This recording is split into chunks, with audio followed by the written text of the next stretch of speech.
So the conflict between Russia and Ukraine may have claimed the lives of more than 300 innocent air travellers. A Malaysian Airlines jet flying from Amsterdam to Kuala Lumpur appears to have been shot down over eastern Ukraine, coming down near the village of Grabovo, near Donetsk.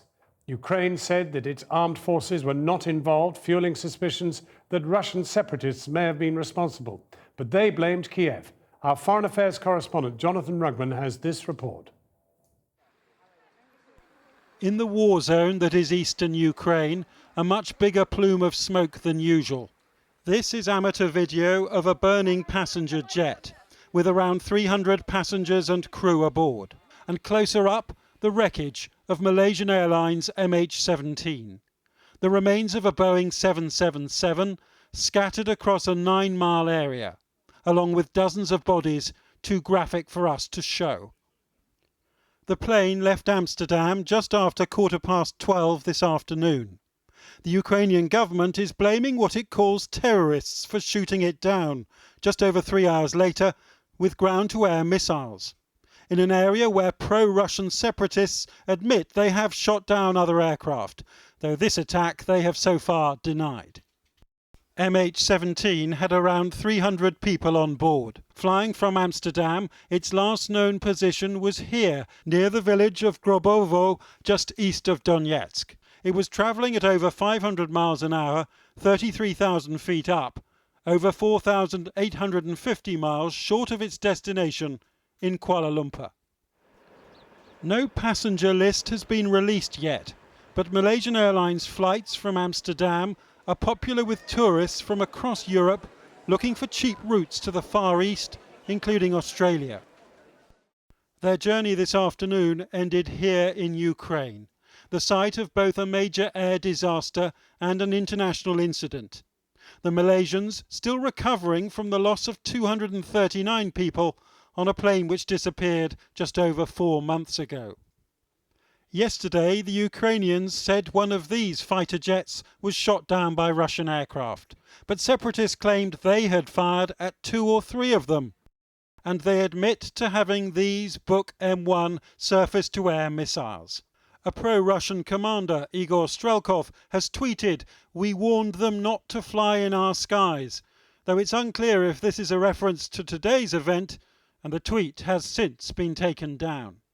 From this Russian rebel leader, though, outright denial.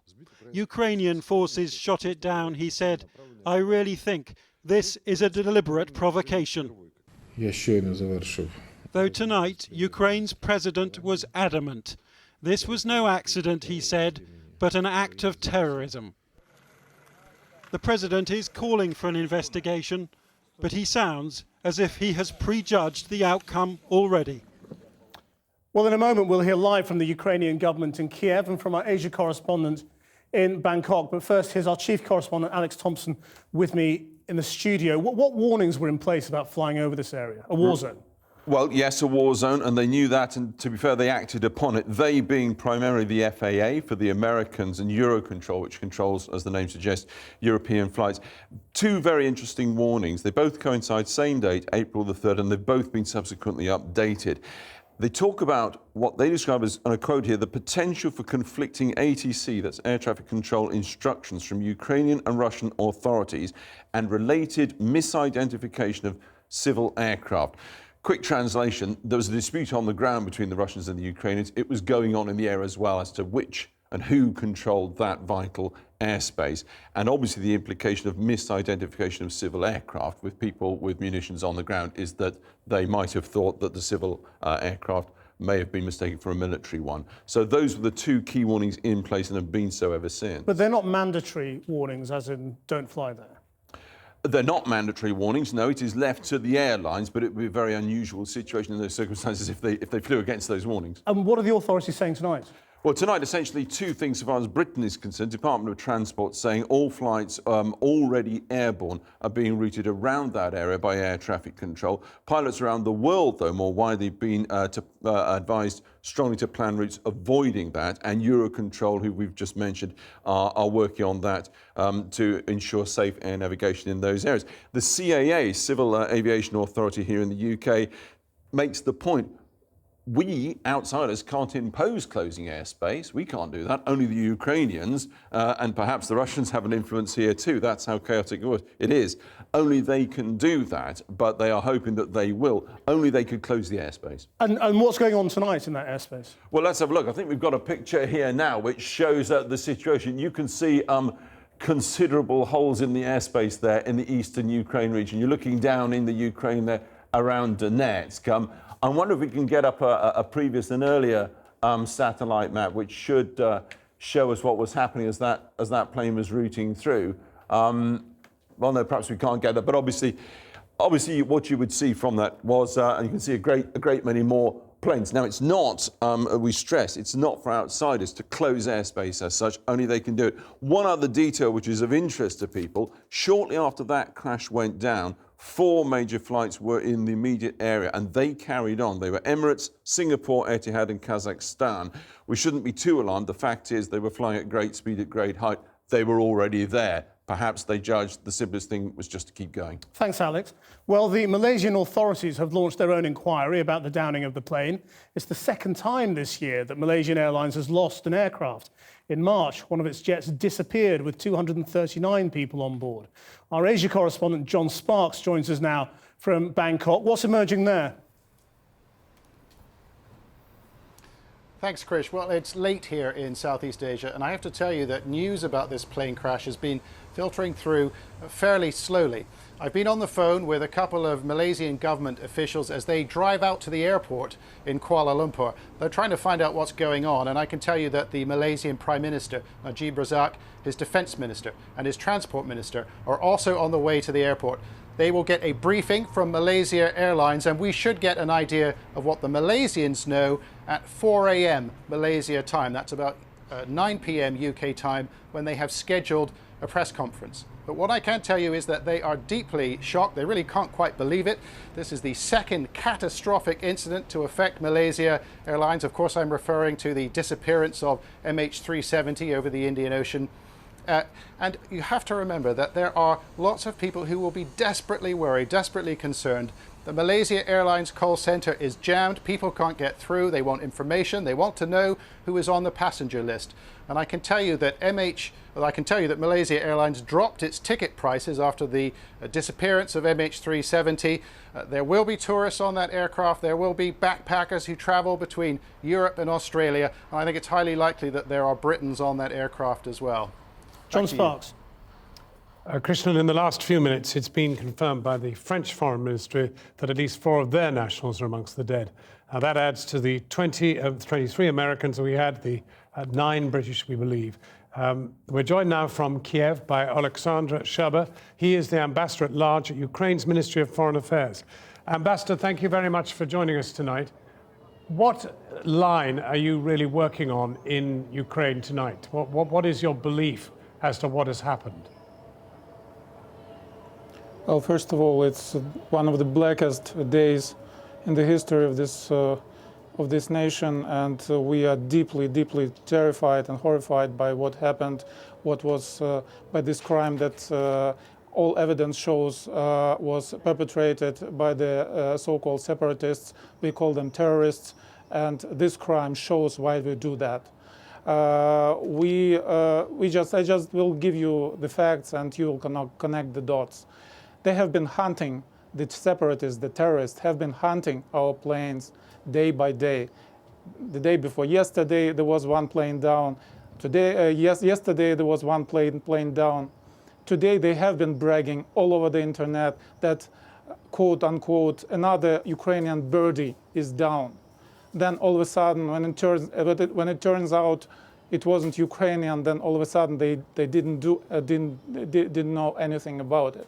But it's a reminder for the whole Europe, for the whole world, about this tragedy that goes day by day on this land and was brought on this land by Russia.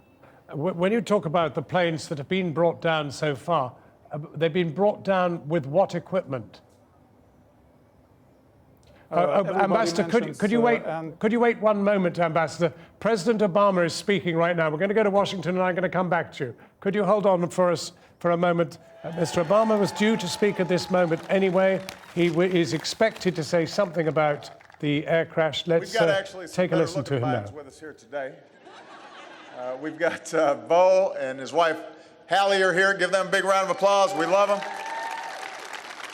Well, a classic moment in American history when, in fact, the president sticks to his script as things stand. We'll come back to it. We'll check out what he says and bring it to you in just a few moments. So let us return to you, Ambassador.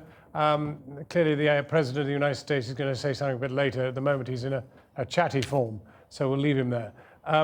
Ambassador, how were your planes brought down? What planes were they, and how were they brought down? Can you say it again, please? When you said that you have lost 2 planes in this last week, how were they brought down by the separatists, and with what equipment? The Antonov 26, that was the day before yesterday, we believe was shot down by man-pad system. The Sukhoi 25 that was shot down yesterday, all indicators show that it might have been a Russian military plane that attacked our plane. Now, do you and your forces have access to the crash site? Are you going to be able to get to it to confirm what you think may have happened?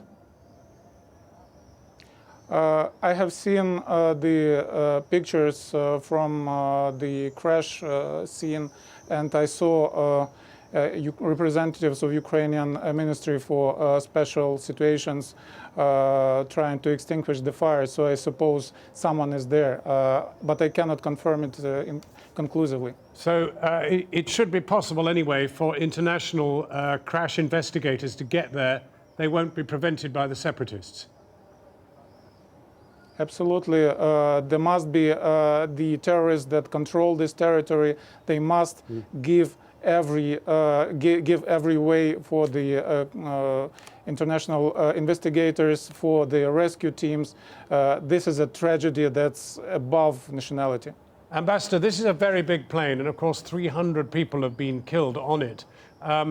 Previously, airliners that have been brought down have involved the Russians bringing down a Korean airliner years ago, back in the 1980s. The Iranians lost an airliner to American fire. That too was a sort of ship-to-air missile. This today would imply that the separatists have ground-to-air missiles capable of reaching 34,000 feet and then destroying a major airliner. Is this credible? This is absolutely credible, and this is what is the most terrifying thing about this whole situation, this whole territory. There is, you know, this famous YouTube video where a local woman is chasing away these people who came to their home, her home, and she was saying, "Go away, apes with guns." I'm not saying this. It's the lady says on YouTube. And now it turns out that these persons, these people, don't only have guns, they have sophisticated weapons. But we have a situation on the ground there where basically every hateful nutjob, sorry for my French, has weapons and can do whatever he wants, and they shoot whatever moves. And this is terrible.